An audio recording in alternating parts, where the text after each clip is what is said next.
terhadap suatu keputusan sehingga seseorang menjadi bimbang, gelisah, dan sulit untuk mengambil keputusan. Bahasa simpelnya keraguan itu hatinya belum mantap, hatinya belum yakin untuk mengambil suatu keputusan. Naam. Dan menariknya teman-teman semuanya, dalam Al-Quran kata ragu itu bukan satu kata, tapi dalam bahasa Arab sendiri bahkan ada beberapa kata. Ini menariknya.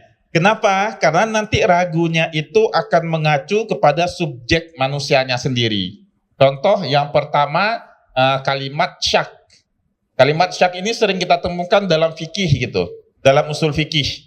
Kalimat syak yang dia memiliki keraguan, aku dalam keadaan berwudu atau enggak ya? Tadi aku udah sholat atau belum? Itu bukan syak, itu males.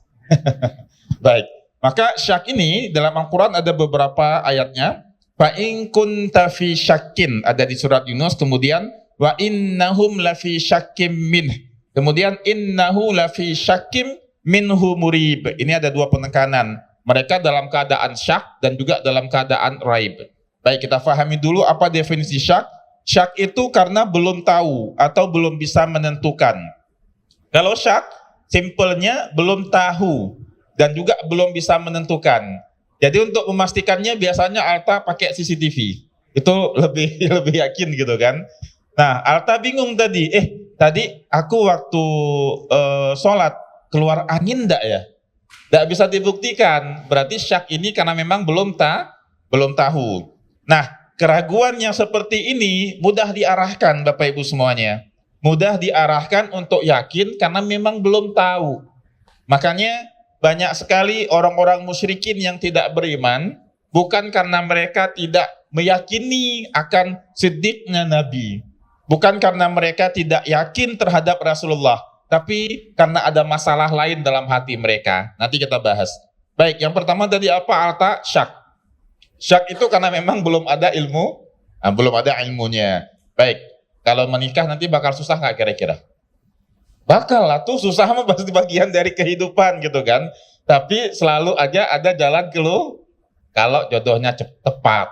Bukan cepat, kalau jodohnya tepat. Baik, karena adanya ilmu tadi maka hilanglah syak ya. Yang kedua raib. Di awal surat Al-Baqarah tuh kita langsung baca. Zalikal kitabu la raiba fihi. Apa makna keraguan raib itu? Keraguan yang disertai dengan keresahan, kegelisahan, dan prasangka. Jadi ini udah mulai baper nih. Kalau syak belum baper, karena pengen langsung cari solusinya, benar nggak ya? Tapi kalau raib, itu adanya satu keraguan, dan di dalamnya diiringi dengan apa? Kegelisahan, kemudian apalagi kemudian prasangka, kemudian apalagi keresahan. Nah, dalam Al-Quran sendiri ada beberapa kata raib, diantaranya di Al-Baqarah, kemudian di surat At-Taubah juga. Fahum fi raibihim yataraddadun. Menariknya antara syak dengan raib ini maju-maju mundur Alta. Jadi antara iya dan enggak. Makanya Al-Quran menggunakan kata fahum fi raibihim. Maka mereka itu di dalam keraguan mereka yataraddadun, maju dan mundur. Contoh, Alta sekarang semester berapa? Masuk ketiga. Wah, ternyata masih baru banget ya. Baru nggak ikut osjur di sana. Oh, udah selesai, Masya Allah. Kalau antum nanti disuruh pilih S2-nya mau ke Jepang atau mau ke UK. Ini nggak ada ragunya sama sekali ini. Kayak pede banget langsung lolos gitu. Maka ini bukan ragu, tapi yakin ya. Kalau bingung menentukan mau ke Jepang atau mau ke UK, itu syak atau raib? Syak. Kalau belum ada ilmunya itu syak. Ustaz, aku belum bisa memutuskan nih, karena aku belum tahu nanti di UK kehidupannya gimana, makanan seorang muslim bagaimana. Kalau ke Jepang aku akan menentukan Ustaz. Ini agak ada gambarannya. Kenapa? Karena ada senior di Jepang gitu ya. Baik, kalau tidak ada ilmunya namanya syak. Kalau ada ilmunya tapi bingung menentukan. Contoh, anak asrama 2 orang di Jepang. Anak asrama juga 2 orang di UK. Bingung nggak nentukannya? Itu raib namanya. Milih ke sini nggak enak sama si fulan sama si fulan. Milih ke sini dianggap nanti nggak setia kawan. Maka namanya apa tadi? Raib. Ada ilmunya, tahu, tapi berada dalam keresahan. Kemudian kita masuk ke tahap selanjutnya, itu irtaba. Irtaba. Thumma lam yartabu. Ada dalam Al-Quran surat Al-Hujarat, kemudian ada juga dalam surah At-Taubah. Wartabat qulubuhum. Kemudian udah mulai masuk ke dalam keraguan. Baik, apa makna irtaba? Irtaba itu hati baru mulai merasakan ragu. Walaupun udah ada ilmu, tapi ilmunya nggak matang. Misal, antum mau ke UK tadi ya? UK atau ke Jepang? Oke. Ke Jepang awalnya tadi enak banget jawabnya. Ustaz, insya Allah aku ke Jepang. Ke UK, beasiswa bulanannya ternyata puluhan juta. Masuklah hati antum ke dalam wartabat qulubuhum. Hatinya yang udah mulai merasa ragu. Contoh kalau misalnya adik-adik akhwat nih. Ustaz, aku mau menikah, Ustaz. Ya. Tahun berapa? Tahun kira-kira 2027 kata mereka gitu. Ternyata 2027 keterima LPDP. Barulah datang barulah datang keraguan tadi. Baik, itu irtaba. Yang terakhir, nah ini agak sedikit yang level tingginya, miryah. Miryah, keraguan yang disertai dengan bantahan atau perdebatan. Bukan cuma ragu, tapi udah mulai masuk ke dalam ingin mendebat, ingin menyalahkan. Itu ada di dalam surah As-Sajdah. Fala takun fi miryatim minh. Maka janganlah jadi seperti mereka yang berdebat karena keraguan. Baik, setelah kita fahami dalam Al-Quran ternyata ada banyak sekali tahapannya. Ada berapa? Ada 4. Yang pertama syak, sebabkan tidak adanya ilmu. Yang kedua apa tadi? Raib. Adanya ilmu tapi mulai gelisah di antara dua pilihan nih. Naam. Makanya Al-Quran menegaskan zalikal kitabu la raiba fish. Tidak ada keresahan, tidak ada keraguan, tidak ada prasangka di dalamnya. Kemudian yang ketiga, ini mulai baru masuk. Apa itu? Irtaba. Yang terakhir miryah. Kenapa Ustadz kok bisa banyak sekali Ustadz? Sedangkan keyakinan juga bisa sampai 3 tahapan. Karena subjek manusianya berbeda nantinya. Yang paling nyaman itu keraguan. Kok kita bahas keraguan ini kan? Baik, yang paling enjoy ya kita di keraguan yang mana Alta? Syak jangan, nggak ada ilmunya. Jepang sama UK, ada ilmunya, tahu beasiswanya. Raib, udah tahu dulu nih Ustadz, ini nanti saya mau ke Jepang atau mau ke UK. Yang satu beasiswa bulanannya 20 juta, yang satu 22. Win-win solution kan dua-duanya. Baik, maka yang raib itu adalah kondisi di mana kita telah paham terhadap akan suatu masalah tadi, tapi kita bingung mau menentukan yang mana. Baik, keraguan ini nanti adik-adik semuanya, akang-akang, teteh-teteh, bapak ibu semuanya, kalau tidak langsung mengambil satu tindakannya gimana Ustaz? Nanti ada tahapannya. Kalau tidak mengambil langsung satu tindakan, khawatirnya keimanannya akan bermasalah nantinya. Ketika imannya bermasalah, keraguannya bermasalah, amalnya juga akan menjadi masalah. Kita buka di sini Alta surat Al-Hujarat ayat ke-15. Allah berfirman, "Innamal mu'minina allazina amanu billahi wa rasulihi." Sesungguhnya orang-orang yang beriman itu adalah orang-orang yang beriman kepada Allah dan juga Rasulnya. Tsumma lam yartabu. Kata apa tuh? Irtaba, dan mereka tidak masuk sedikit pun ke dalam keraguan. Artinya mereka yang betul-betul merasa yakin banget. Yakin pada apa? Pada yang telah Allah sampaikan di Al-Quran dan juga pada yang Rasulullah tegaskan dalam hadis-hadis beliau. Makanya Sultan Muhammad Al-Fatih, kenapa beliau yakin banget untuk membebaskan? Kenapa? Karena memiliki keyakinan yang kuat banget, tidak ada keraguan sama sekali. Baik, jadi Alta, kalau ketemu dengan teman-teman dari Yaman nih, Yaman punya iman yang sangat bagus hadirin sekalian. Orang-orang Yaman, al-imanu yamaniyun, al-fiqhu yamaniyun. Iman itu adanya di Yaman, artinya iman orang Yaman itu kuat banget. Fikih itu juga dia di Yaman, artinya orang Yaman itu menguasai fikihnya bagus banget. Atau kama qala sallallahu alaihi wasallam. Mereka itu kalau ditimpa suatu musibah, mereka kalau misalnya nih lagi jalan tiba-tiba kehilangan uang tanpa sengaja, atau mereka ditimpa kesusahan, yang keluar dari lisan mereka itu Allah Karim, Allah Karim. Jadi kayak enak banget gitu menjalani kehidupan dan yakin banget mereka dengan sifat-sifat Allah. Kenapa? Karena iman mereka benar dulu, dan iman ini akan membenahi, tidak ada keraguan. Keraguannya mereka hilangkan, overthinkingnya pun akan hilang. Baik, lanjutan ayatnya, wajahadu bi amwalihim wa anfusihim. Maka orang-orang yang beriman di sini, dan awal ayatnya ada apa tadi? Ada innama. Apa makna innama? Innama itu kalau dalam ilmu balaghah namanya hasar. Hasar itu penyempitan. Seolah-olah maknanya itu hanya. Ada kata hanya. Menegaskan di sini, dianggap orang beriman hanyalah mereka yang beriman, ataupun orang-orang beriman itu hanyalah mereka yang beriman kepada Allah, ke Rasulnya, wajahadu, tsumma lam yartabu, kemudian mereka nggak ragu sama sekali.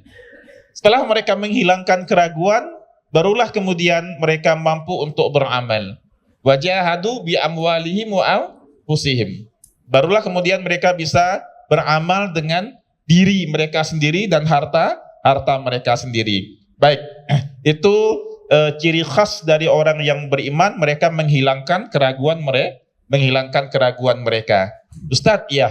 Tapi ada juga di kalangan kaum musyrikin saat itu, Rasulullah kan bersama mereka, benar.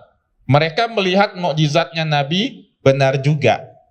Kok nggak bisa hilang ya keraguan mereka ya? Gimana Alta kira-kira? Abu Jahal kan melihat mukjizat Rasulullah langsung. Dan kaum musyrikin yang lain melihat mukjizat Rasulullah langsung. Kok nggak bisa hilang keraguan mereka? Ego, bagus. Apalagi kira-kira? Ternyata masalahnya hati mereka udah kotor. Hati mereka udah sakit. Fi qulubihim marad, fazadahumullahu marada. Makanya overthinking itu juga nanti salah satu penyebabnya karena adanya penyakit-penyakit hati yang belum dibersihkan. Sehingga saat kebenaran datang, itu bukan menambah suatu keyakinan, malah menimbulkan penyakit tadi jadi makin parah nantinya. Contoh kejadian ketika Nabi SAW dalam perang Khandaq. Pernah dengar ya, perang Khandaq ya? Ketika kaum musyrikin berkumpul dengan musyrik yang lain, makanya namanya perang Ahzab. Ahzab itu mereka mengumpulkan semuanya. Karena sebelumnya kalah karena sebelumnya mereka ingin membalas lagi kerugian-kerugian dalam peperangan sebelumnya. Walaupun perang Uhud kaum musyrikin menang, tapi setelah itu ada banyak kerugian. Maka orang-orang musyrikin ini, hadirin sekalian, mengumpulkanlah banyak sekali orang-orang di sekitar mereka untuk menyerang Madinah. Maka namanya Ahzab. Kemudian Nabi SAW atas usul sahabat Sayyidina Salman Al-Faris untuk menggali parit di sekitar kota Madinah. Namanya Khandaq. Satu kesempatan dilaporkan kepada Rasulullah SAW. Ternyata ada satu batu yang besar batunya yang menghalangi jalur Khandaq tersebut, hadirin sekalian. Dilaporkan ke Rasulullah karena sahabat semuanya udah nggak mampu lagi untuk membelahnya. Dan Nabi keluar Alta dalam keadaan udah beberapa hari kurang makan. Karena kehidupan keluarga Nabi SAW sangat zuhud. Bahkan Nabi SAW mengikat perut beliau dan ada beberapa batu di perut Nabi. Baik, kemudian Nabi datang dan mengambil alat pemecah batu, dipukullah 3 kali sampai keluar api yang besar yang bisa dilihat oleh semua orang di kota Madinah. Oh, ada api yang besar sekali. Apa yang tadi sampai mana? Keluarnya api yang menerangi pinggiran kota Madinah. Apa yang Nabi sampaikan? Yang pertama Nabi mengatakan bahwasanya umatku nanti akan menguasai Kisra dan Romawi. Kemudian akan sampai ke kota-kota negeri negeri Yaman. Semuanya kaum muslimin ketika itu bertakbir, Allahu Akbar, Allahu Akbar, Allahu Akbar. Kenapa mereka takbir gitu, Arta? Karena mereka yakin apa yang Nabi ucapkan, shadaqa Rasulullah sallallahu alaihi wasallam. Masalahnya gini loh, Arta, kan kaum muslimin waktu itu masih juga ribut dengan kaum musyrikin. Dan itu belum ada pemenangnya kan? Ya, artinya untuk menang di Jazirah Arab aja belum pasti. Antum bakal lulus nggak dari ITB? Belum pasti kan? Belum pasti. Mudah-mudahan lulus. Amin rabbal alamin. Tiba-tiba udah bicara ke UK dan ke Jepang, masya Allah. Nah, begitulah kondisi saat itu, di mana kaum muslimin mengalahkan Jazirah Arab aja menguasainya belum. Tiba-tiba Nabi bilang umatku akan menguasai Kisra, Parsi, Romawi, dan ketiganya di Yaman gitu. Semua umat Islam saat itu yakin shadaqa Rasulullah dan mereka bertakbir sallallahu alaihi wasallam.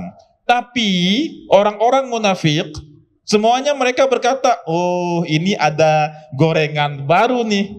Ada satu bahasan baru yang bisa kita goreng. Kok mimpinya kaum muslimin tinggi banget gitu ya. Kira-kira kalau kuliah di Jepang tinggi nggak itu mimpinya? Tinggi ya, tapi normal lah buat anak ITB. Amin ya rabbal alamin. Baik, maka ini yang dimaksud dengan fi qulubihim marad fazadahumullahu marada. Adanya penyakit dalam tubuh mereka, dan itu membuat ketika ada hal-hal lain yang datang malah apa? Malah menambah penyakit yang tadi. Naam. Hal seperti ini untuk menghilangkan overthinking, kalau nggak dihilangkan, mau apapun yang masuk nantinya bukan malah membersihkan hati dan menerima keyakinan, malah menambah satu penyakit yang baru. Solusinya bagaimana Ustadz? Solusinya tentunya untuk menghilangkan keraguan-raguan tadi, yang pertama kita harus punya guru. Imam Bukhari, beliau belum menentukan akan menjadi pakar apa nantinya. Itu seorang Imam Bukhari. Sampai kemudian salah seorang guru fikih beliau. Awalnya Imam Bukhari belajar fikih. Sampai kemudian guru fikih beliau dijelaskan juga dalam kitab Ta'lim Ta'lim, tulisanmu ini seperti tulisan seorang ahli hadis. Masya Allah. Nah, maka barulah kemudian beliau belajar ilmu hadis. Antum kenapa di ITB? Siapa yang ngarahin? Sendiri ya, Masya Allah. Nanti kalau mau ke UK atau ke Jepang diskusi dulu dengan guru. Naam. Yang pertama tidak punya guru. Yang kedua kurangnya ilmu sehingga menimbulkan keraguan. Kurangnya kefahaman.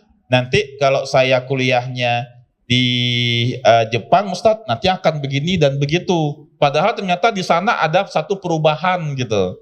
Ustadz, kayaknya makannya bingung ya. Nanti makannya di mana, cari makan tempat makan yang halal. Itu ternyata yang Alta dapat infonya tahun lalu. 2 tahun kemudian ada banyak perubahan. Yang kedua apa? Kurangnya ilmu. Baik, lanjutkan. Paket apa tadi? Paket tidak punya ilmu. Paket gak punya ilmu. Nah, yang kedua sebab keraguan kenapa? Karena nggak punya ilmu. Dan nanti dari keraguan akan mendatangkan apa? Overthinking. Overthinkingnya mahasiswa apa kira-kira? Lulus nggak ya 4 tahun ya? Apalagi beasiswa kan? Nah kalau nggak lulus nanti bahaya nih, harus nambah lagi UKT-nya. Apalagi? Nilai. Oke. Apalagi? Bakal kerja di mana nantinya? Bakal dapat posisi seperti temen nggak? Oke, apalagi? Pernikahan. Ya, udah mulai nggak? Belum ya? Belum, oke. Kalau ke Ustadz apa overthinkingnya? Kita semua akan ada ujian overthinking. Kenapa? Karena setan nggak tidur. Kalau setan tidur, selesai. Nggak ada yang overthinking. Karena Al-Quran menegaskan asyaitanu ya'idukumul faqra wa ya'murukum bil fahsya. Juz berapa? Juz 3. Maka kalau setan belum tidur, siap-siap selalu akan berada dalam zona overthinking di suatu waktu. Naam, faqra di situ dia akan selalu mewas-waskan kita. Kamu nggak mampu, kamu akan jatuh, kamu akan gagal. Itu makna dari faqra, bukan hanya dalam hal harta, ya. Untuk yang sudah menikah, adanya ke overthinkingan ada. Dalam hal apa?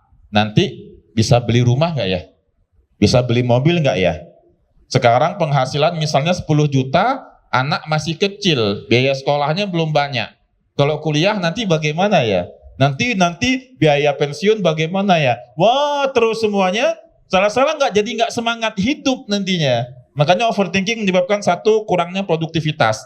Yang kedua, keresahan. Yang ketiga, malah bersuuzon kepada Allah. Solusinya gini, Akang, Teteh, dan ibu-ibu semuanya, kita sering sekali mengucapkan dalam sholat sehari sampai 17 kali. Alhamdulillahi Rabbil Alamin. Kita faham makna dari Rabb. Rabb itu yang mengurus, Rabb itu yang memelihara, dan Rabb itu yang mengatur. Kalau ilmu kita sampai ke situ, insya Allah selesai masalahnya. Tugas kita apa? Ikhtiar maksimal di hari ini. Naam. Apa tadi penyebab dari keraguan? Yang pertama, nggak punya guru. Yang kedua, ilmunya juga kurang. Makanya kurang yakin. Yang ketiga, terlalu berlebihan memikirkan akan hal-hal gaib atau yang belum terjadi.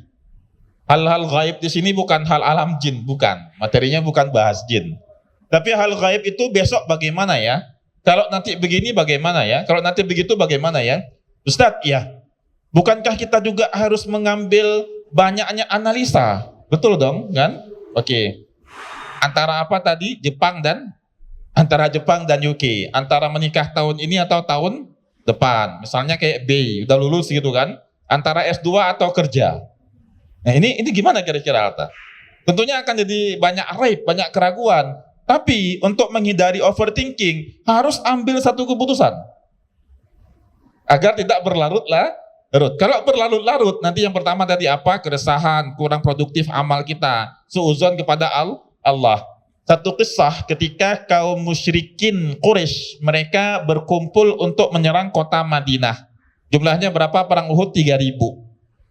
Jumlah musyrikin Quraisy itu lagi semangat-semangatnya tuh. Mereka prepare selama setahun loh. dari tahun kedua Hijriah sampai ke tahun 3 Hijriah. Karena perang Badar tahun kedua. Tahun ketiga Hijriah, semua mereka ingin membalas dendam. Apalagi yang di perang Badar ada keluarganya yang kemudian meninggal. Ada yang terluka. Mereka tetap ingin balas dendam ya. Berarti habis-habisan tuh persiapannya kan. Alhamdulillah, salah seorang paman Nabi yang belum menunjukkan keislamannya saat itu, Sayyidina Abbas bin Abdul Muttalib. Paman Nabi masih di kota Mekah. Nah, maka beliau menugaskan salah seorang budaknya untuk mengirimkan surat ke kota Madinah. Sampailah surat itu kepada Rasulullah Sallallahu Alaihi Wasallam. Apa yang Nabi lakukan? Yang pertama, Nabi melakukan musyawarah terlebih dahulu. Jadi Nabi, padahal kita faham, Alta, Nabi adalah manusia yang paling cerdas. Nabi yang paling bijaksana, tapi tetap mengajak sahabat musyawarah. Hasil musyawarah, sahabat yang muda mengusulkan, mereka jual, kita beli. Jadi kalau mereka datang keluar dari kota mereka, kita juga keluar dari kota kita. Kita samperin di Uhud gitu kan. Sahabat yang tua dan beberapa yang lain, mereka berkeinginan udah kita stay aja di kota Madinah. Mereka datang ke kota Madinah, kita perangi dari dalam kota. Karena kita paling paham akan negeri kita. Kita tahu pojok sini, pojok sono, di mana waktu kita lempar batu, kita nanti menyerang mereka. Maka dua kelompok sahabat ini pun saling berbeda pendapat. Berarti raibin ya, raibin atau syak. Raib antara dua pilihan kan. Apa yang Nabi lakukan? Keputusan harus diambil. Baik, Jepang atau UK. Si B tadi kuliah atau kerja, nikah atau S2, nikah atau S2 yang akhwat. Tadi kan kasusnya antara nikah tahun depan atau S2 gitu kan. Sabata antara S3, antara kerja atau nikah. Sekaligus saja sabata, nggak apa-apa. Baik, Nabi masuk ke dalam rumah beliau dan kemudian sebenarnya para sahabat mereka udah ingin satu suara. Kalau bahasa kita nih ya, teman-teman, kita nggak boleh gini nih. Kita nggak boleh membuat keraguan ataupun kebingungan pada Rasulullah Sallallahu Alaihi Wasallam. Yuk kita satu suara aja, sami'na wa ta'na pada keputusan Nabi. Terus sahabat udah pingin minta maaf tuh kan, Sahabat yang tua bilang ke sahabat muda, kalian sih, itu Nabi jadi ninggalin kita. Maka Nabi masuk ke rumah beliau, dan beliau, Sayyidina sallallahu alaihi wasallam, keluar dari rumah beliau telah memakai pakaian baju perang. Artinya, musyrikin jual, kaum muslimin beli. Apa kata Nabi? Pantang bagi seorang Nabi yang sudah memakai pakaian perangnya, kemudian melepaskannya kembali. Artinya nggak jadi untuk berjihad. Maka sepakatlah semua kaum muslimin, 1.000 orang keluar dari kota Madinah, sampai ke pinggiran kota Madinah 300 mundur. Yang nggak sepakat tadi kan, berjuanglah 700 orang dan menderita kekalahan. Artinya apa yang ingin kita bahas? Keraguan itu merupakan fitrah dari manusia, tapi kepastian dari kita untuk mengambil satu keputusan. Dan harus siap dengan segala resiko dari apapun yang timbul di balik keputusan itu. Misal kayak B mau kerja mau nikah, aduh Ustaz capek juga nikah rupanya Ustaz ya, ngurusin anak orang gitu ya, resiko. Misalnya sahabata mau kerja atau nikah gitu, sekaligus gitu ya, resiko. Capek-capek pulang kerja harus menggombal istri. Antum mudah memutuskan antara Jepang atau UK gitu ya, ternyata berubah nanti ke UK. 10 hari kemudian dapat info di Jepang beasiswanya naik, ternyata resiko. Namun hati seorang muslim harus mengambil keyakinan dan dia yakini apapun yang telah Allah tetapkan itu yang terbaik untuk dia. Fa'asa an takrahu syai'aw wa huwa khairul lakum. Maka terkadang kita merasa nggak bagus nih. Capek nggak kuliah di ITB? Capek, nyesel nggak? Jangan. Yakin ini yang terbaik bagi antum. Ustadz, ya kami nggak nikah. Ternyata ikhwannya ngelamar yang lain gitu kan. Sedih nggak? Yakini ini yang terbaik. Khairan, kita tutup mengenai keraguan. Oh, ada yang keempat, akhi. Penyebab keraguan tadi tidak punya guru, kurangnya ilmu, kemudian terlalu berlebihan memikirkan hari esok ataupun hal-hal yang belum terjadi. Yang keempat, lingkungan atau circle yang buruk. Seperti mental kepiting gitu. Circle yang tidak mengizinkan kita untuk sukses, bahkan malah menakut-nakuti. Baik, kemudian kita masuk ke dalam masalah keyakinan. Masih ada waktu insyaallah ya. Naam, kita buka surat Al-Baqarah juz 3. Di juz 3 itu ada di halaman 1, 2, 3. Halaman sebelum yang asyaitanu ya'idukumul faqra.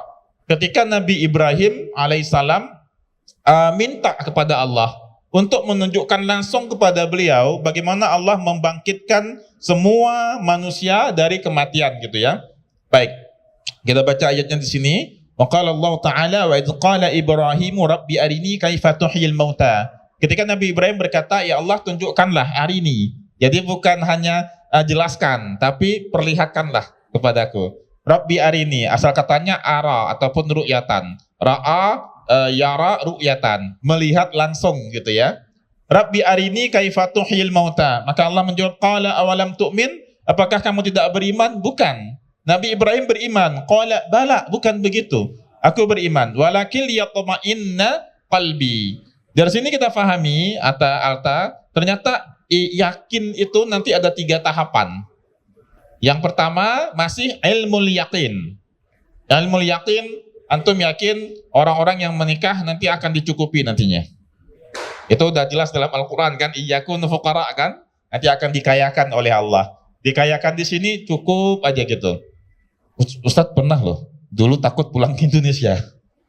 Jadi waktu di Mekah dulu mau udah nikah, alhamdulillah, anak istri di Indonesia, dan saya pernah khawatir takut pulang ke Indonesia. Karena waktu itu lihat penghasilan di Mekah, alhamdulillah penghasilan sendiri di atas 10 juta segini-segini. Kalau di Indonesia kayaknya nggak bisa nih. Belum lagi kebutuhan anak, kebutuhan istri, dan UMR kita itu berapa? 45 jutaan. Belum lagi nanti biaya pendidikan anak, biaya ini, biaya itu segala macam. Tapi ternyata kalau kita ingin coba by data, nggak banyak tuh yang gila. Nggak banyak yang gila akibat kesusahan rumah tangganya gitu. Toh masih juga banyaknya rumah tangga muslim sholat di masjid. Banyak juga yang masih puasanya lancar, buka puasanya. Orang yang dagang di pinggir jalan laris juga. pembelinya juga banyak gitu kan. Naam. Dari mana semua hal ini kok bisa datang gitu Ustaz? Dengan gaji sekian-sekian tapi masih terpenuhi juga tanpa harus melakukan hal yang haram. Dari keyakinan. Dari apa sih Dari keyakinan. Meyakini bahwasanya nanti Allah akan mencukupi. Dan kalimatnya bukan yakfihumullah, tapi yughni. Yughni itu akan dikayakan oleh Allah. Naam. Maka yang pertama tadi ilmul yakin. Ilmul yakin itu kita cukup tahu aja dulu. Cukup tahu aja, oh ternyata begini, oh ternyata begitu. Yang kedua, ainul yakin. Ainul yakin itu kita melihat, tapi bukan dari diri kita. Misalnya Atta melihat, ada orang yang dia itu penghasilannya sebulan cuma 3-4 juta. Tapi bisa berangkat umroh. Nah, Ustaz pernah ketemu salah seorang masih kerabat juga, dia berangkat umroh nggak pakai uang. Menarik ini. Jadi dia berangkat umroh itu karena menang di satu perlombaan. Dan dia sering banget berdoa agar bisa berangkat umroh. Dari sini kita yakini ternyata umroh itu bukan pakai uang, tapi berdoa agar dipanggil oleh Allah. Karena ada juga yang punya banyak uang tapi nggak umroh juga, nggak haji juga. Naam. Maka dengan melihat ada orang yang seperti itu berarti ilmu yakin. Ada juga mungkin Alta melihat, Ustadz ada juga anak-anak orang yang nggak mampu tapi kuliah di kampus berkualitas. Dengan beasiswa ini beasiswa gitu. Itu maksudnya di mana? Ainul yakin. Kita ngelihat langsung. Misalnya Ustadz nanti melihat si B tahu-tahu nikah sama anak pejabat, Tabata kan nikah dengan anak pejabat, walaupun mereka nggak ganteng-ganteng banget gitu kan, tapi nikah kok bisa dengan Masya Allah luar biasa istrinya kan. Mungkin ada amalan-amalannya. Dan saya pernah juga teteh-teteh semuanya ada alumni ITB, S2 ITB kebetulan, dan dia masuk ke pondok kami. S2 ITB hafal Quran 15 juz, badan tinggi besar. Begitu ta'aruf sama ikhwannya minder. Masya Allah. S2-nya fisika lagi, S2 fisika ITB, Masya Allah, dengan akademiknya cukup luar biasa, agamanya juga 15 juz lagi. Badannya tinggi besar gitu kan.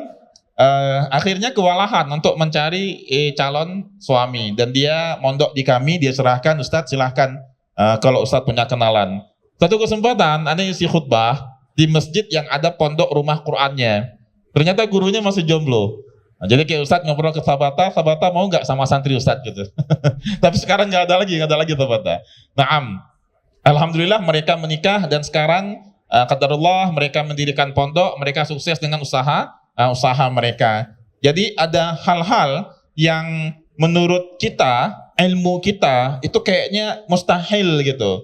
Namun innallaha ala kulli syai'in qadir. Gak ada yang mustahil, semua ada dalam kuasa Allah. Itu maksudnya ainul yakin, kita ngelihat.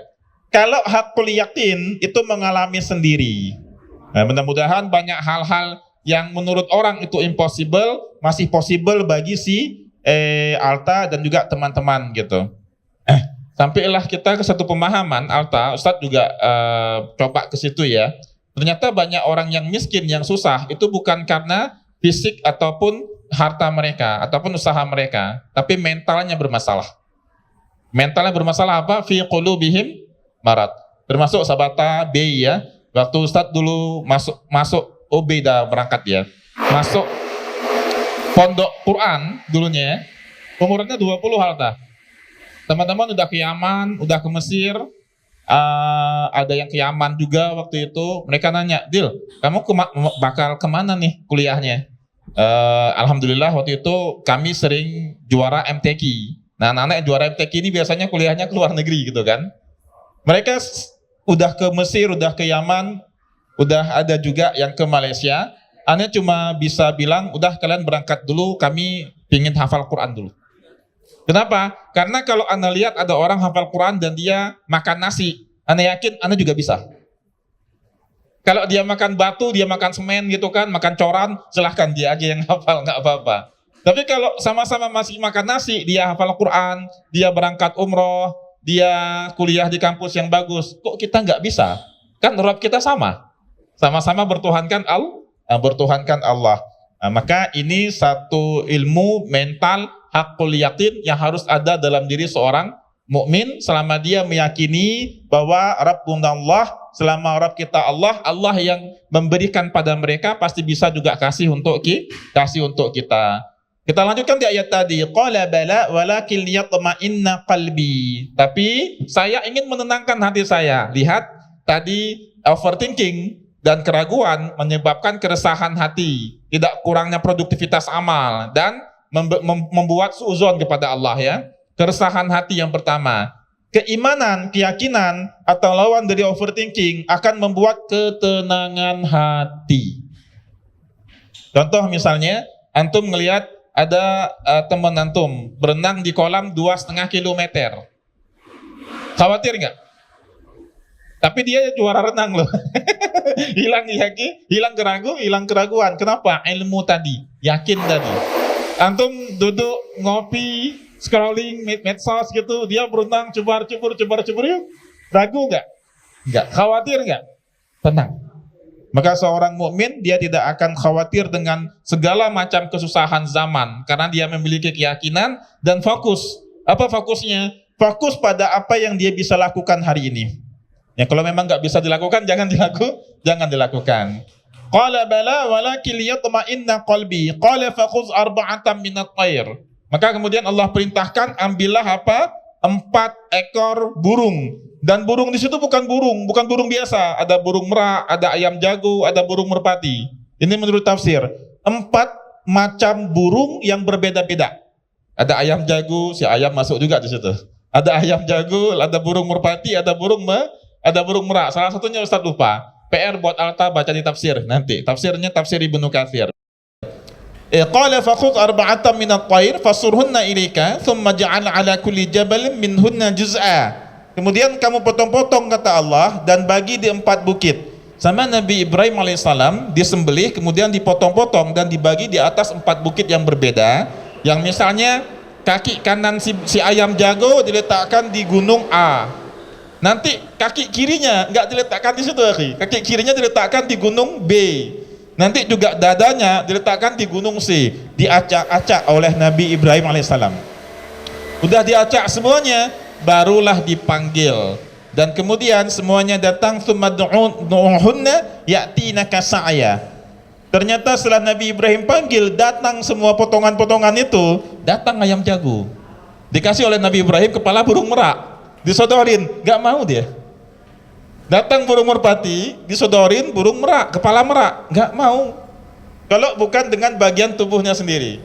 Akhirnya setelah ketemu dengan masing-masing kepalanya, karena kepalanya dipegang oleh Nabi Ibrahim, kan disembelih tadi kan, datang semuanya menyatu kembali dan diberikan dengan potongan kepala yang berbeda, nggak mau. Nah, itu menunjukkan kuasa Allah dan Nabi Ibrahim pun kemudian menjadi tenang hatinya. Wa alam annallaha azizun hakim. Ayat ini menegaskan kepada kita akan tingkatan keyakinan tadi ya. Keyakinan yang pertama apa? Ilmu yakin. Yang kedua apa? Ainul. Yang ketiga apa? Hakul yakin. Pertanyaan yang terakhir Ustadz, bagaimana cara kita untuk bisa mendapatkan keyakinan tadi ya? Baik, yang pertama tentu sama seperti sebelumnya, memiliki guru yang ahli dalam bidangnya. Maka kalau nanti Alta nanya ke Ustadz, Ustadz ya saya bagusnya ke Jepang atau bagusnya ke UK gitu ya, Ustadz akan bilang baca Yasin 3 kali lalu berdoa. Bukan bidangnya, karena Ustadz nggak tahu bagaimana pendidikan di sana secara detail. Jadi Alta bisa solusi kepada pakarnya. Naam. Yang kedua, ini tadi teman musyawarah. Seperti Rasulullah SAW bermusyawarah dengan sahabat. Jadi kita bisa tahu kualitas seseorang hanya dengan tahu bagaimana circle-nya. Naam. Bergaul dengan lingkungan yang baik. Baik. Nah, ini yang terakhir, akhi. Bagaimana Ustadz agar kita bisa tumbuh keyakinan? Sebelum Ustadz masuk ke pondok tahfidz tadi ya, punya tekad, aku harus hafal Quran dalam hidup, aku ingin kuliah keluar ke Timur Tengah gitu. Yang Ustadz lakukan, anjuran dari guru Ustadz, banyak membaca ayat-ayat Allah yang mengisahkan pertolongan Allah kepada hambanya. Antum bakal jadi menteri nggak kira-kira? Pertanyaannya agak unik ini. Kalau nggak yakin, Al-Quran menceritakan Nabi Ibrahim dari sumur loh. Iya kan, di surat Yusuf dari sumur tiba-tiba menjadi menteri perbendaharaan negara di Mesir. Insya Allah Ustadz, doanya aja, nggak jadi menteri minimal kerja di kementeri kerja di kementerian. Naam, demikian kira-kira teman-teman akan keraguan dan juga keyakinan. Kita persingkat karena jarum panjang udah di angka 6. Tadi solusi untuk mendapat keyakinan yang pertama punya guru yang memotivasi. Termasuk Ustadz, ingin buka satu lembaga pendidikan ya, awalnya ragu juga. Awalnya ragu uangnya dari mana, kurikulumnya nanti susunnya bagaimana, tempatnya di mana, lahannya bagaimana. Ini kalau terlalu banyak mikir nggak jalan-jalan nih kan. Solusi ke syekh, solusi ke guru, beliau cuma bilang, Bismillah kamu udah layak, silahkan buka. Jadi kalau punya guru enak. Habib Munzir Al-Musawwa, almarhum, masih ingat? Oh, antum bukan gen milenial ya, gen Z banget ya. Habib Munzir Al-Musawwa, beliau punya majelis Rasulullah dulunya. Masa SMA pernah dengar nggak? Masa SD? Baik, nggak apa-apa. Ustaz kirain gen milenial. Habib Munzir Al-Musawwa almarhum, beliau memberikan nama majelisnya itu Majelis Rasulullah.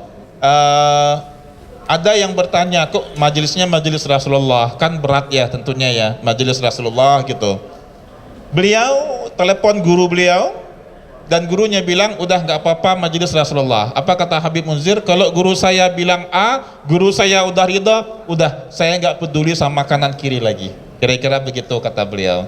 Karena ada keberkahan ketika kita manut kepada guru. Naam, maka Ustadz pun kemudian mendirikan lembaga pendidikan Al-Quran, manut kepada guru. Yang kedua apa tadi? Circle yang bagus dulu. Dr. Tirta, itu circle beliau apa? Kamlat semua. Circle, alhamdulillah ya, circle Ustadz waktu MTQ dulu juara 3 itu kalah. Jadi juara 1, juara 2. Juara 2 nggak berani cerita. Juara 1 baru pegang piala. Kalau juara 2 nggak berani cerita. Dan mereka Masya Allah banyak yang kuliahnya ke Mesir dan ke Malaysia. Naam.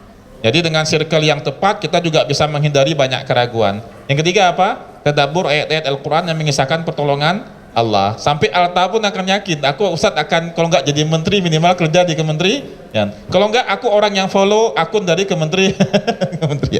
Kira-kira begitu. Silakan kalau mau ada yang bertanya. Barakallahu fikum. Dipersilahkan kepada jemaah yang mau bertanya kepada Ustadz.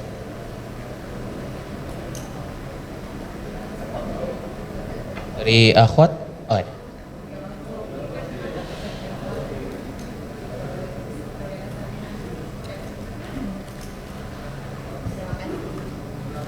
Ustadz izin nanya. Iya, silakan. Ustadz izin nanya, tapi pertanyaan dia. Gak apa-apa. Kan gimana caranya kita buat milih guru biar gak ragu-ragu sama guru yang kita pilih? Bagaimana caranya kita Milih guru. memilih guru ya? Ya. Baik, agar nggak salah pilih guru. Baik, Masya Allah. Terima kasih. Sama-sama. Ini luar biasa bagus pertanyaannya, akhi. Karena memang di zaman sekarang orang hadir di kajian tanpa ingin mengikat hati dengan guru. Jadi kalau teman-teman nih semuanya dulu di Azhar, di Madinah dan juga di Mekah ya. Kami mengikat diri bukan dengan majelis, tapi dengan guru. Beda kita ikat ilmu dengan ikat diri dengan majelis dibanding ikat diri dengan guru. Kalau kita ikat diri dengan guru, di mana guru buka majelis, kita akan usahakan untuk hadir. Kalau kita ikut diri dengan majelis, ya kita tidak ada ikatan ruhiyah dengan guru nantinya. Dan khawatirnya nanti gurunya ganti-ganti, kitabnya ganti-ganti. Yang pertama kita yakini dengan betul bahwa guru kita itu seorang yang mahir dalam bidangnya, dan dia kalau ilmu agama ya, kalau dari segi ilmu agama, dia betul-betul mampu memahami dalil baik dari Al-Quran, hadis dan pendapat ulama. Ini dulu. Dia betul-betul mampu memahami dalil baik dari Al-Quran, hadis dan pendapat ulama. Ini dulu. Kita yakini banget nih. Guru kita dia bukan orang sembarangan. Dia faham memahami Al-Quran, dia faham hadis, dan dia juga faham mengenai pendapat ulama. Yang kedua ada anjuran. Ada anjuran kalau bisa kita ikuti guru yang sepuh. Ini kalau ilmu Al-Quran. Jadi kita bukan cuma dapat ilmu akan kitab saja, tapi ilmu mengenai kehidupan yang sudah beliau jalanin. Ketemu sama Ustadz, kalau ketemu dengan nanti para pengurus Yayasan Salman, nasihatnya beda. Kalau sama Ustadz banyak diskusi, banyak sana sini hahahi. Sama pengurus dari EPM Salman banyak nasihat kehidupan. Yang kedua dia sepuh. Yang ketiga diakui keilmuannya oleh para asatiz yang lain. Jadi nggak banyak perdebatannya gitu. Naam. Yang keempat, usahakan guru kita kalau ada gitu ya, guru yang juga memahami masalah kontemporer. Jadi bukan cuma memahami masalah isi kitab, isi materi yang dulu, yang turas, tapi juga masalah kontemporer, karena masalah-masalah kita timbul dari masalah kontemporer. Baik. Yang kelima, guru yang mengajak kepada akhirat. Jadi bahasannya bukan cuma masalah keduniaan saja, tapi masalah juga akhirat. Boleh kita rangkum yang pertama, memahami betul guru kita akan apa tadi? Akan menggali dalil, menggali hukum dari dalil Al-Quran, hadis dan pendapat para ulama. Yang kedua, kalau bisa ada yang sepuh, yang sepuh. Ustadz yang sepuh cuma satu, nggak apa-apa. Agar kita bukan cuma belajar mengenai materi, tapi juga ilmu kehidupan. Yang ketiga apa tadi? Paham mengenai masalah kontemporer. Kemudian selanjutnya apa? Dia bukan hanya mengajarkan kita akan materi nahu, bukan cuma nahu, usul fiqih bukan cuma usul fiqih, ulumul Quran bukan cuma ulumul Quran, mengenai sipil bukan sipil, fisika bukan cuma fisika, tapi juga mengajarkan kita mengenai akhirat. Dan ikatlah diri kita dengan guru tersebut, karena keberkahan ada di dalam taat patuhnya kita kepada guru. Kira-kira begitu. Pertanyaan bagus sekali. Ini mungkin keresahan dari teman-teman di saat mereka tidak memiliki guru. Harapan Ustadz, kalau yang akhwat cari ustazah. Banyak tentunya para ustazah yang alumni dari Mesir ataupun alumni dari kampus dari Libya ya. Kalau ada di Jakarta, dari Libya, kefahaman mereka akan bahasa Arab, dalil Al-Quran, hadis, pendapat ulama itu cukup bagus. Yang memahami perempuan biasanya perempuan. Baik, silakan dari ikhwan.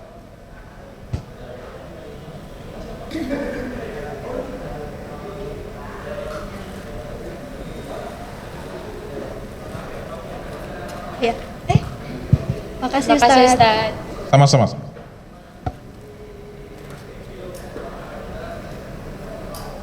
Apakah ada pertanyaan lagi dari ikhwan? Oh, boleh. Oke, terima kasih.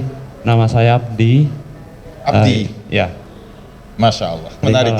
Pertanyaannya, bagaimana cara memiliki guru? Bagaimana cara? Memiliki guru kalau tadi.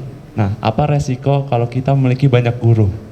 Menarik ini. Apa resiko kalau kita memiliki banyak guru? Naam. Justru para ulama itu guru mereka banyak banget. Sanad keilmuan mereka tuh banyak banget gitu. Naam. Ada seorang syekh dari Mesir namanya Syekh Ali Jum'ah. Beliau pernah jadi muftinya Mesir. Itu kalau beliau menjelaskan guru, wah itu gurunya banyak banget. Beliau akan jelaskan guru saya di sini begini. Guru Ustadz sendiri Syekh Malian, itu kalau beliau sedang menjelaskan guru beliau siapa aja, lebih dari 20 gurunya. Lebih dari 20 dari berbagai cabang fan ilmu yang berbeda. Naam. Bahkan dalam satu cabang ilmu saja itu bisa beberapa guru. Tapi ada 1-2 guru yang kita jadikan murabbi. Yang terakhir. Apa tadi yang terakhir? Yang mengajak kita kepada akhirat. Misal Abdi ya, Ustadz saya usul Quran, usul hadis sama Ustadz Fadil. Kebetulan Anda senang ngajar usul Quran. Nanti nahu jangan ke ana, pusing, nggak ada waktunya. Nanti nahu misalnya ke rumah Quran Salman. Kebetulan rumah Quran Salman ada di Cigadung ya. Nanti untuk saraf beda lagi gurunya. Nanti kalau untuk ilmu fiqih beda lagi. Tapi Ustadz Fadil bisa ngajar, nggak ada waktunya lagi ngajar Abdi. Nanti kalau untuk sirah Nabawiyah beda lagi gurunya. Sampai banyaknya fan ilmu agama, guru kita berbeda-beda. Kecuali kalau memang satu guru bisa mengajarkan beberapa materi. Dulu pernah 2018, jadi Ustadz buka majelis di rumah. Ada beberapa anak games dulunya. Anak games, anak P3RI, anak mata. Cuma mata nggak ada lagi sekarang, lagi hiatus dulu kan. Nah, tahu aja tuh sejarahnya. Ada anak games, anak mata, anak P3RI, mereka datang tiap Sabtu pagi, datang ke rumah. Nah, itu mereka belajar usul fikih, usul hadis, sama Allahumma sholli. Lupa Ustaz, ada 3 materi yang kita ajarkan langsung fikih. Usul fikih, usul hadis, dan fikih. Nah, mereka belajar ke rumah Ustaz dari beberapa jurusan yang berbeda di ITB. Ada yang dari Dirgantara, ada yang dari Tambang, ada yang dari planologi ya, kota itu ya. Ya, ada beberapa dari berbagai macam jurusan. Nah, ini senang Ustadz. Mudah-mudahan adik-adik semuanya di ITB selain bisa mendapatkan ilmu tekniknya ya, ilmu agamanya juga bisa terus diisi. Minimal ilmu hal. Apa itu ilmu hal? Kewajiban harian. Paham masalah wudhu, paham masalah najis, paham masalah air, paham masalah sholat. Sholat nanti ada banyak lagi dengan rukun, syarat, dan membatalkan. Faham masalah harian. Perempuan lebih banyak lagi, masalah haid, masalah istihadah, dan masalah aurat. Gurunya banyak makin bagus. Tapi ada 1-2 guru yang menjadi murabbi. Kira-kira begitu. Cukup? Khairan, insyaallah. Mungkin pertanyaan terakhir, apakah masih ada dari ikhwan atau akhwat, boleh?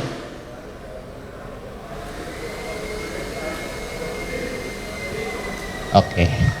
Masya Allah, sahabat langsung. Ini bakal berat nih pertanyaannya ini. Ahsanullahu ilaikum Ustaz. Amin ya Rabb. Walakum. Saya Sabata, jadi mau bertanya Ustaz, kalau ada kaidah tuh keraguan. Tuh kan, dia bawa kaidah kan. Keraguan Udah tidak bisa keyakinan tidak bisa dikalahkan dengan keraguan. Al-yaqina la yuzalu bisyak. Nah, itu mungkin bisa dijelaskan contoh implementasinya gitu. Baik, boleh. Dia baru nanya, kita mau buka kitab aja bawaan. Baik, tadi teman-teman semuanya, teman kita, akhi kita, Sabata bertanya, Ustadz, apa makna al-yaqinu la yuzalu bisyak? Ada kaidah seperti itu. Dalam kaidah fikih ada 5 kaidah besar. 5 kaidah besar yang nanti 5 kaidah besar ini ada turunannya lagi. Tapi kapan-kapan akan kita bahas. Salah satu kaidah dari 5 kaidah besar, al-yaqinu la yuzalu bisyak. Keyakinan tidak bisa dihilangkan dengan keraguan. Maka ketika kita udah yakin dan kita udah punya ilmu akan suatu masalah tadi, misalnya sahabat misalnya Alta antum merasa udah wudu atau belum ya? Udah wudu atau belum? Tapi antum merasa tangan antum basah gitu. Dan merasa yakin banget ini kok agak dingin badan aku. Nah, berarti itu tidak akan bisa dialihkan oleh keraguan-raguan apapun gitu. Karena mungkin baru bangun tidur, tahu-tahu udah azan di Salman, azan asar, lari kucuk. Pas sholat, tadi wudu enggak ya? Ini biasanya di masa UAS. Jadi terlalu banyak beban pikiran gitu kan. Ini udah wudu enggak ya? Nah, dan antum merasakan ada sisa air di sini nih. Bukan di sini ya, bukan. Ada ngerasa air masih basah, yakin antum itu udah wudu. Sehingga untuk menghilangkan keyakinan tadi itu butuh satu dalil yang kuat. Gak bisa hanya dengan keraguan. Nah, kira-kira begitu Sabata. Kalau kita mau bahas panjang lagi ada banyak sekali nanti turunannya. Sehingga juga nanti ada cabangnya di situ ketika kita ragu nih, apakah rakaat ketiga atau rakaat keempat? Itu gimana kira-kira? Ragu banget antara 3 atau keempat, kan fase UAS tadi. Ditambahkan. Kalau ragunya ini apakah 3 atau 4, ambil aja 3. Lebih bagus menambah daripada mengurangi. Misal kali akhwat lagi sholat di kosan gitu, lagi berat fase UAS, Ustadz, ini rakaat keberapa ya? Maghrib 2 atau 3 nih? Ambil yang paling sedikit, ambil aja 2 dan lebih bagus ditambah. Buka CCTV, ternyata hasilnya 4, perlu ulang nggak? Nggak perlu. Justru lebih justru lebih bagus. Kira-kira begitu penjelasan mengenai bahwasanya keyakinan tidak bisa dihilangkan dengan keraguan-raguan. Keyakinan hanya bisa dihilangkan oleh ilmu nantinya. Nah kalau antum merasa ini nggak ada basah sama sekali, oh ini berarti tidak dalam keadaan berwudu. Kira-kira begitu sahabat dan teman-teman semuanya. Ustadz, ilmu apa sih qawaid fikih itu? Kaidah fikih adalah ilmu untuk membahas satu masalah fikih kontemporer yang belum pernah ada bahasan sebelumnya. Nah, dulu Ustadz pernah ngajar beberapa semester akan kaidah fikih ini dan cukup rumit, cukup jelimet karena dia asbah wan nadzair, serupa tapi nggak sama. Kira-kira begitu. Arta, Ustadz kembalikan.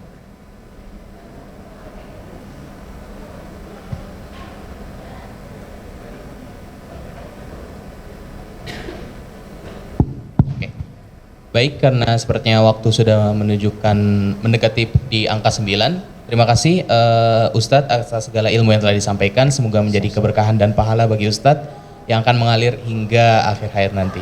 Dan juga buat para jamaah, semoga kita semua dapat mengambil berbagai manfaat yang tentunya sangat banyak dari apa yang disampaikan oleh Ustadz di hari ini. Sebelum ditutup, mungkin saya izin menyampaikan sedikit rangkuman dari materi tadi. Yang pertama mengenai keraguan, itu adalah belum mantap atau yakin hati dalam menentukan keputusan. Kemudian keraguan dibagi menjadi 4. Syak itu karena belum adanya ilmu. Kemudian ada roib, itu karena disertai keresahan, kegelisahan, prasangka, dan juga ada maju mundur.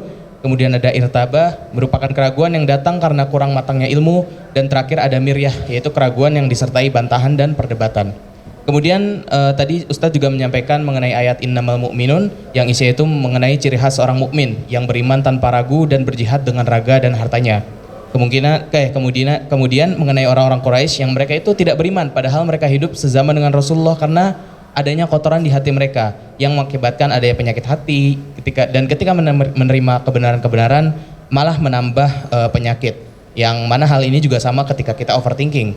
Kemudian terdapat beberapa penyebab keraguan yang telah disampaikan oleh Ustadz. Yang pertama itu tidak adanya guru, kurangnya ilmu, berlebihan dalam memikirkan hal-hal yang belum terjadi, dan juga circle atau lingkungan yang buruk. Dan kemudian disebutkan juga oleh Ustadz mengenai akibat overthinking. Yang pertama itu adanya kurangnya produktivitas, keresahan, dan juga suudzon kepada Allah. Dan keresahan atau keraguan ini itu dapat dihilangkan dengan kita mengambil suatu keputusan dan meyakini bahwa ini adalah yang terbaik untuk kita. Kemudian selanjutnya pembahasan berpindah ke keyakinan, yang mana keyakinan ini itu terbagi menjadi tiga tingkatan. Yang pertama ilmu yakin, yang mana kita cukup tahu aja dulu. Abis itu ada ainul yakin, kita melihat secara langsung. Dan yang terakhir ada hakul yakin, yang mana dalam hal ini kita mengalaminya sendiri. Kemudian keyakinan itu akan membawa ketenangan hati dan fokus untuk untuk melakukan apa yang dapat dilakukan di hari ini. Dan yang terakhir yang Ustadz sampaikan sebelum sesi tanya jawab adalah cara agar kita dapat menumbuhkan keyakinan. Yang pertama adalah memiliki guru yang kompeten dan dapat memotivasi kita, memiliki teman musyawarah atau lingkungan yang baik, dan terakhir adalah mentadabburi ayat-ayat Al-Quran tentang kebesaran Allah Subhanahu wa Ta'ala. Demikian acara Kismis di hari ini. Atas perhatian dan juga penyampaian dari Ustadz kami ucapkan terima kasih, dan untuk para jamaah semoga apa yang disampaikan hari ini menjadi keberkahan untuk kedepannya. Kita tutup dengan membaca doa kafaratul majlis. Subhanakallahumma wa bihamdika asyhadu an la ilaha illa anta astaghfiruka wa atubu ilaik. Assalamualaikum warahmatullahi taala wabarakatuh.